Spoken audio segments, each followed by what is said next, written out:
Mary was just about to feed her baby when two thugs showed up. One of them, pretending to be polite, asked Mary, "Hey, I'm just a kid too. Can I have a sip?" Right at that moment, Bill boarded the bus and deliberately showed off the gun holstered on his waist. The two thugs got scared and immediately ran off. After getting Mary's permission, Bill politely sat down, leaving a seat between them. Her name was Mary. Her parents passed away, and her aunt took in her and her older brother. But her aunt's family was poor, so they ended up selling her brother to someone else, lying to Mary and telling her he had gone missing. Many years later, the little girl had grown into a beautiful and attractive young woman. But then, something terrible happened. Her uncle sexually assaulted her. When Mary told her aunt not only didn't believe her, but instead blamed her for being promiscuous. Eventually, her aunt kicked her out of the house. Mary was left alone, scrambling to find odd jobs to survive. One day, she received a phone call. It was her long-lost brother, who had come back. When they met, Mary barely recognized him,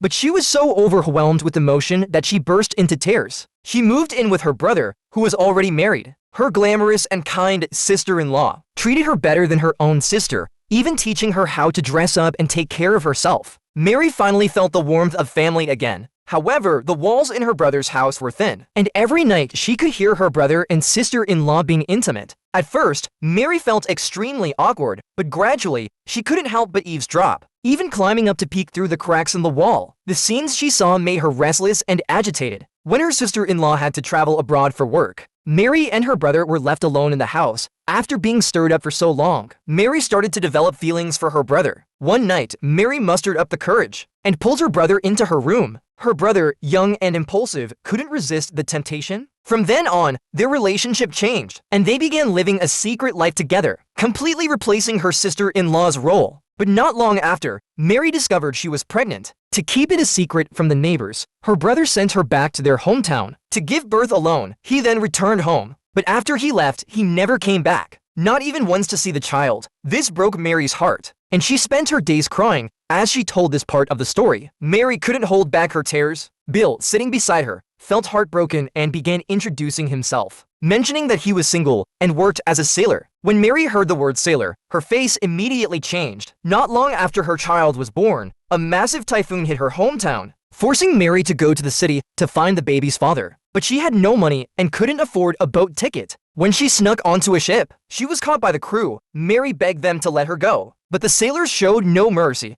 Seeing how beautiful Mary was, they decided to take advantage of her, demanding her body in exchange for the ticket. No matter how much she resisted, they ended up taking turns assaulting her. Afterward, the sailors let Mary take a shower in the cabin and brought her to the dining hall for a meal. Then they sent her back to the passenger cabin, where she met a kind old lady. Mary noticed the old lady had some strange bottles, and, out of curiosity, asked about them. The old lady mysteriously pulled her aside and explained that the bottles contained special seeds, meant to be sold to wealthy people, but the seeds were highly poisonous. Just then, the sailors came looking for Mary, saying the captain wanted to see her to deal with her stowaway situation. They specifically told her not to bring the baby, so Mary had no choice but to leave her child with the old lady for safekeeping. She was then taken to the captain's quarters, where she was once again forced to use her body to pay for the ticket. Bill couldn't bear to listen anymore. Filled with anger, he said, "If you're willing, I can go with you to report this to the police." But Mary shook her head and said, "People will get what they deserve." She said this with such certainty. Right after, she lifted her shirt to continue feeding her baby.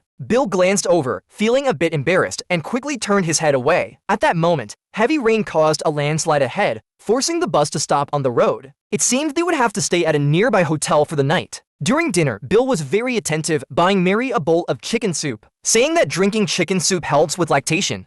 After they finished their meal, he bought Mary a second-hand phone and even gave her some cash, saying she might need it on her journey ahead. Mary was really grateful, but she didn't know how to thank Bill. Bill told her that their meeting was fate and there was no need to be so polite. He added that it would be even better if they could enjoy the evening together. Reluctantly, Mary followed Bill into the same room. As soon as they entered, Bill locked the door. "This part wasn't pretty. I've already seen it for you." Afterward, Mary told Bill that she had seen through his intentions from the very beginning. The reason he treated her so well was simply to get her. And once he got tired of her, he'd leave like everyone else, and she'd just be a toy in their hands. Bill was speechless for a moment. The next day, when Mary opened her eyes, she found that Bill had really disappeared. However, he had left some money for her. Then Mary continued her journey alone, still searching for the father of her child. But here's the twist, Bill had actually returned home. It turned out he wasn't single like he had said. He had a beautiful wife and 2 grown-up kids. As the family of 4 sat down for breakfast, a news report suddenly came on TV, saying that the captain and several crew members on a ship had mysteriously died, and the cause was poisoning. The police had tracked down the suspect through restaurant surveillance,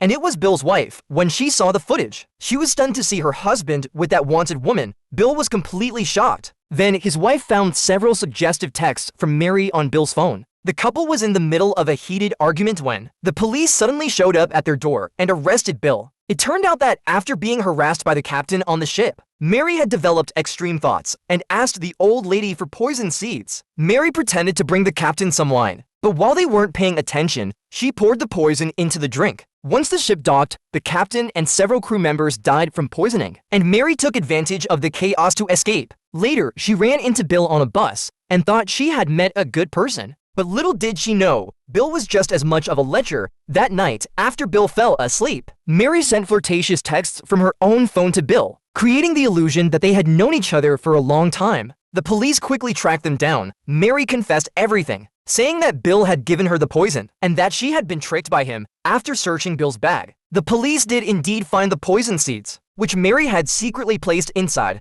The biggest shock of all was that the child Mary was holding was also stolen. As the police were escorting Bill away, they discovered that Bill was carrying a handgun. Though Bill desperately explained that it was just a toy gun, he was shot and killed on the spot by the police. With Bill lying on the ground, lifeless, the entire story came to an end.